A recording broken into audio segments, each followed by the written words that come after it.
Hello बच्चों, let's see the question. The question says if an is equal to root of 7 plus root of 7 having n radical signs, then by the method of mathematical induction which is true.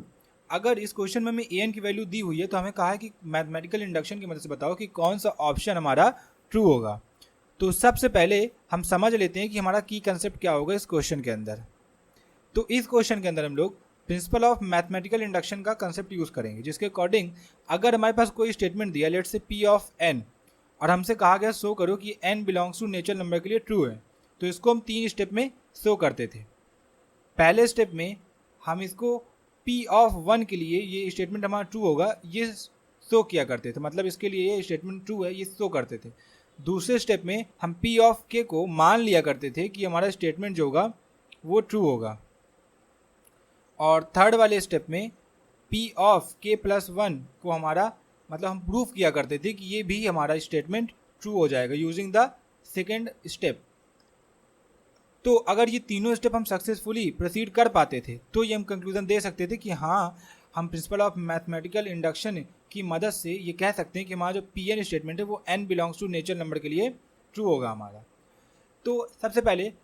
इस question में हम लिख लेते हैं, हमारे पास जो question में हमें इक्वेशन गिवन है that is a of n is equal to root of 7 plus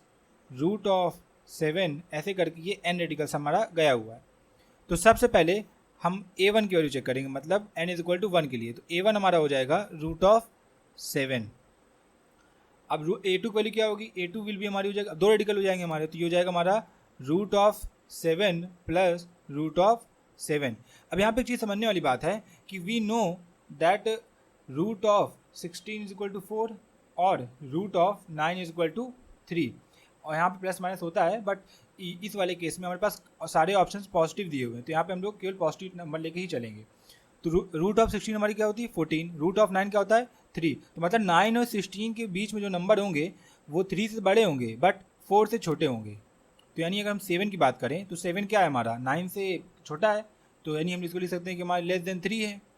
but जो 7 प्लस रूट ऑफ 7 है, तो ये रूट यहाँ पे इसके अंदर जो है ये रूट ऑफ 7 है ये क्या है, ये लेस देन हमारा 3 है। तो अगर 7 के अंदर हम कोई 3 से छोटा नंबर ऐड करेंगे तो वो 10 से छोटा आएगा, और 10 क्या है हमारा 16 से छोटा है, तो इसका मतलब यहाँ पे हम लोग लिख सकते हैं कि ये वाला जो नंबर होगा 4 से छोटा होगा। अगर उस हिसाब से देखा जाए तो हमारा जो a1 है ये भी तो 4 से छोटा ही होगा। तो अगर हम प्रिंसिपल ऑफ मैथमेटिकल इंडक्शन का यूज़ करेंगे तो यहाँ पे हम लोग बेसिकली एक जनरल कंडीशन बनाने के लिए इसको लिख सकते हैं कि ये वैल्यू भी हमारी 4 से छोटी हो जाएगी। हमने कंसेप्ट यहाँ पे साइड में शो किया हुआ है कि हमने root of 16 is equal to 4 और root of 9 is equal to 3 की मदद से ये बनाया कि हमारा जो रूट की वैल्यू है ये कहाँ कहाँ लाई करेगी, मतलब किस रेंज में लाई करेगी। अब हम मान लेते हैं कि हमारा जो लेट ए ऑफ के ये भी हमारा 4 से छोटा होगा, ये हमने मान लिया। तो अगर हम ए ऑफ के प्लस 1 की वैल्यू लिखेंगे तो ए ऑफ के प्लस 1 हमारा हो जाएगा रूट ऑफ 7, एक टर्म तो हमारा रूट ऑफ 7 हो गया, रिमेनिंग कितने बचे ए के टर्म्स, हम उसकी जगह लिख देंगे ए ऑफ के। अब यहाँ पे एक छोटा सा कंसेप्ट हम समझ लेते हैं, छोटा सा, कि अगर हमने इक्वेशन नंबर 1 से अगर हम लोग देखें तो जो हमारा ए ऑफ के है वो लेस देन क्या है 4 है, तो अगर हम दोनों साइड 7 ऐड कर देंगे तो ये हो जाएगा 7 प्लस ए ऑफ के लेस देन 4 प्लस 7, तो ये हो जाएगा हमारा 7 प्लस ए ऑफ के लेस देन 11। तो इसी कंसेप्ट का हम यहाँ यूज़ करेंगे, तो हमारा जो ए ऑफ के है वो आ जाएगा रूट ऑफ 7 प्लस ए के जो कि लेस हो मतलब छोटा होगा हमारा रूट ऑफ 11 से। तो अब क्या करेंगे हम लोग, हम ए ऑफ के प्लस 1 की जो हमारी वैल्यू आ जाएगी वो आ जाएगी लेस देन रूट ऑफ 11। हमने पहले समझ लिया था कि रूट ऑफ 16 की वैल्यू होती है 4 और रूट ऑफ 9 की होती है 3, ये 16 से छोटा है तो हमारी आ जाएगा यहाँ से कि ए ऑफ के प्लस 1 जो है हमारा वो 4 से छोटा है। देयरफॉर हम कंक्लूजन यहाँ पे दे सकते हैं, therefore we can say that